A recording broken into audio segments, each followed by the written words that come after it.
Olá, eu sou o professor Júlio Lima e hoje nós vamos continuar o estudo do direito do consumidor falando um pouco sobre responsabilidade no âmbito do direito do consumidor.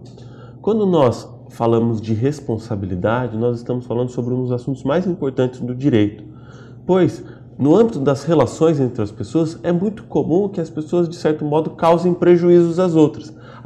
Na sociedade, numa relação entre as pessoas, em qualquer tipo de negócio que é realizado, por vezes alguém sai prejudicado. O direito tem como objetivo fazer com que o prejudicado seja ressarcido, ou seja, seja compensado por aquele prejuízo que sofreu. E do mesmo modo, faz com que aquele que causou o prejuízo seja responsabilizado por repará-lo. Então, a ideia de responsabilidade está sempre ligada à ideia de reparação do dano. Responsabilidade, reparação do dano. Se eu causo um dano a alguém, eu preciso reparar, eu preciso compensar aquilo que eu causei a título de dano. No âmbito das relações de consumo, é fácil já imaginar essa ideia de responsabilidade. O fornecedor, que de certo modo cause algum prejuízo ao consumidor, fica obrigado a reparar esse prejuízo. Imagine, por exemplo, que você compra um produto numa loja.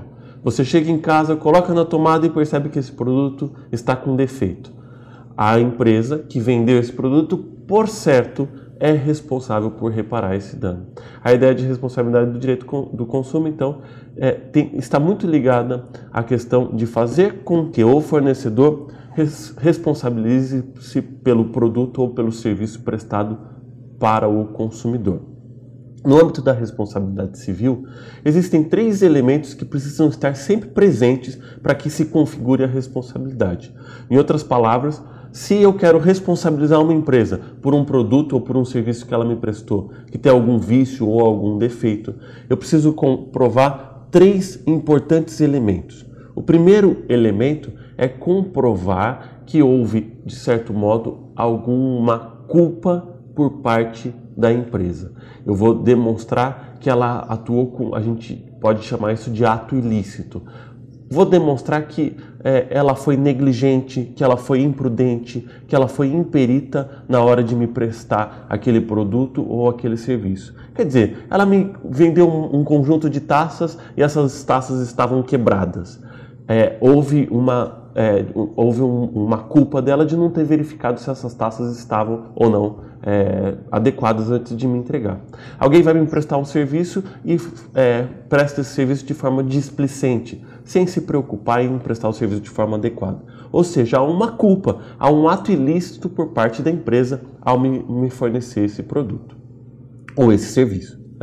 O segundo elemento que está ligado a essa ideia de responsabilidade é a demonstração de que houve um dano, que houve um prejuízo. Se a empresa foi negligente, foi imprudente, foi imperita, mas não me causou prejuízo nenhum, eu não posso reclamar. Eu só vou poder reclamar se eu comprovar que houve um dano efetivo. O produto veio quebrado, o serviço foi mal prestado e isso me prejudicou. Ou seja, precisa haver dano. E o último elemento que está ligado a essa ideia de responsabilidade a gente chama de nexo de causalidade. Precisa haver uma ligação entre a conduta da empresa e o produto, ou o defeito, ou o dano que estava ligado à ideia do produto ou do serviço. Então, precisa haver uma ligação. A atuação da empresa, ou seja, a forma como ela agiu é que fez com que eu tivesse o prejuízo. Se eu tive um prejuízo depois, por exemplo, se eu derrubei as taças, não existe nexo de causalidade entre a conduta da empresa e o prejuízo que eu tive.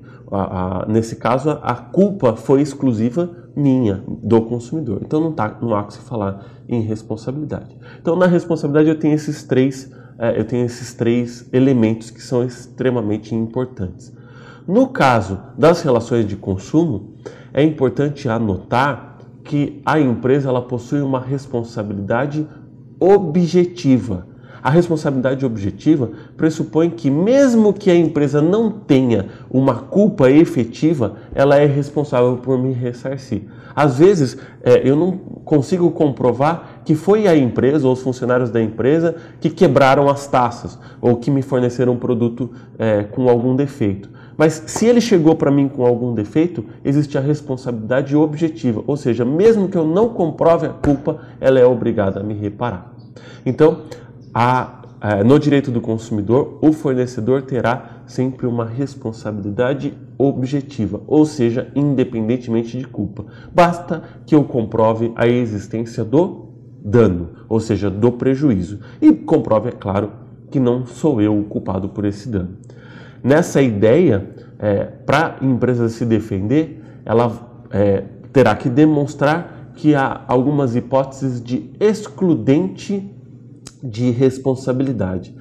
Por vezes, a empresa não é realmente a responsável. Por exemplo, quando o consumidor tem a culpa exclusiva. Então, se ela conseguir demonstrar, por exemplo, que o consumidor tem a culpa exclusiva, que foi um terceiro que teve a culpa por aquele vício, por aquele defeito. Por exemplo, a empresa que transportou o produto é que quebrou as taças. Se ela demonstrar que foi um terceiro que tem essa culpa, ou, de algum modo, demonstrar que o consumidor é o responsável, aí a gente está falando de excludente de responsabilidade. Eu não posso simplesmente quebrar as taças, quebrar o produto, ser o causador do problema e querer responsabilizar a empresa.